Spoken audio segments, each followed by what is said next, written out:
Manchester United et Anthony, son ailier droit, ont annoncé la mise à l'écart du Brésilien provisoirement pour qu'il puisse répondre à la justice dans les accusations qui le concernent, à savoir de violence conjugale. Ça a été un mois agité finalement pour Manchester United. Il y a eu l'affaire Greenwood qui a été blanchie par une enquête interne à Manchester United, mais finalement écarté de l'équipe et transféré en Espagne. Il y a eu cette défaite face à Arsenal le week-end dernier dans le temps additionnel qui s'est suivi de l'affaire Sancho avec ce communiqué public de Jadon Sancho. Euh, c'est le bazar à tous les étages à Manchester. C'est un petit peu l'impression qu'on a de l'extérieur. Je crois que c'est une impression qu'il est difficile de ne pas avoir Mhm. et qui est d'autant plus surprenante que l'on se disait que Erik ten Hag Mm. avait enfin mis de l'ordre dans la maison. Il avait connu un début de saison 2022-2023 très difficile, on se souvient, avec ses défaites à répétition et une équipe qui jouait mal. Et puis ensuite, petit à petit, il avait mis sa patte, imposé son style. Bon, un style, une équipe encore en devenir, en transition, mais les résultats suivaient et avec des joueurs qui étaient revenus à un très très bon niveau.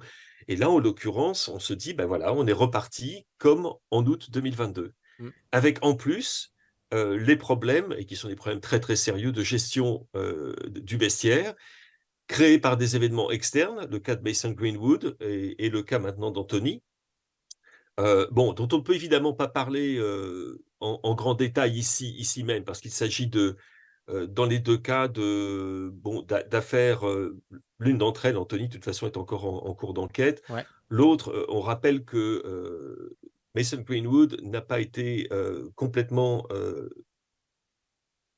oui, blanchi des accusations, mais qu'en fait, le club Oui.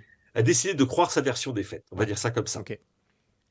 Ça a posé problème, ça a été très très très mal géré au niveau de la communication du club.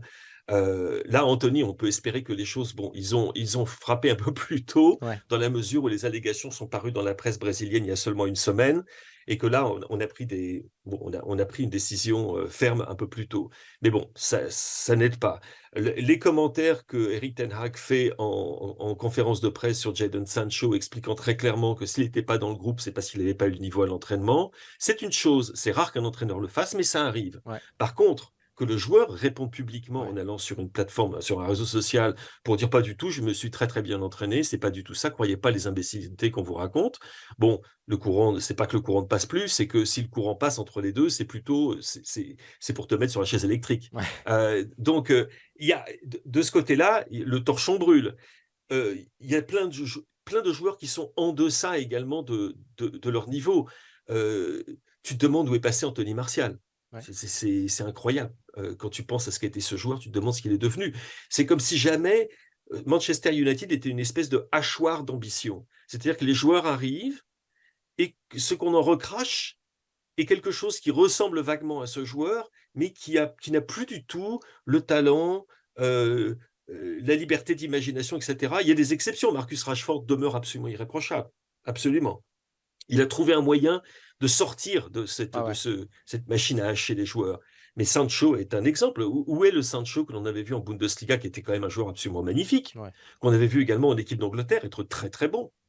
Il n'a pas disparu, il est encore tellement jeune. Quel est le problème? Quand tu finis une rencontre comme celle contre Arsenal avec une charnière centrale Harry Maguire, Johnny Evans, c'est quand même que tu as également un problème au niveau de recrutement. Ouais. Alors je veux bien, Raphaël Varane est blessé, Lisandro Martinez Martinez se blesse, aussi. Ouais. etc. Bon, je veux bien, mais pour finir avec Harry Maguire, un joueur que tu as mis, que tu fais paître dans un champ bien éloigné de la ferme depuis un bon bout de temps, et que tu le mets à côté de Jenny Evans, qui a été un magnifique défenseur central, mais qui quand même commence à avoir un certain âge, dont tu t'imaginais qu'il était plutôt là pour couvrir les matchs de Carabao Cup, etc. Bah, non, il joue contre Arsenal en Première Ligue. Tu mets tout ça ensemble et tu te dis, mais attends, mais qu'est-ce qui se passe à Manchester Ouais. United? En plus de ça, tu dois ajouter la vente qui n'a pas eu lieu. Absolument. Ne l'oublions pas. Ne Ouais. l'oublions pas que nous étions à quelques jours d'une décision finale du board de Manchester United, donc de la famille Glazer, pour décider qui de Radcliffe, le milliardaire d'Ineos, ou de Sheikh Jassim, le fils à son père du Qatar, à qui il allait vendre le club. Ah ben finalement, ils ne l'ont pas vendu.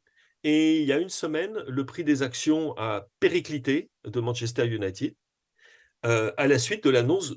de l'annonce précisément du report de la vente. Ok.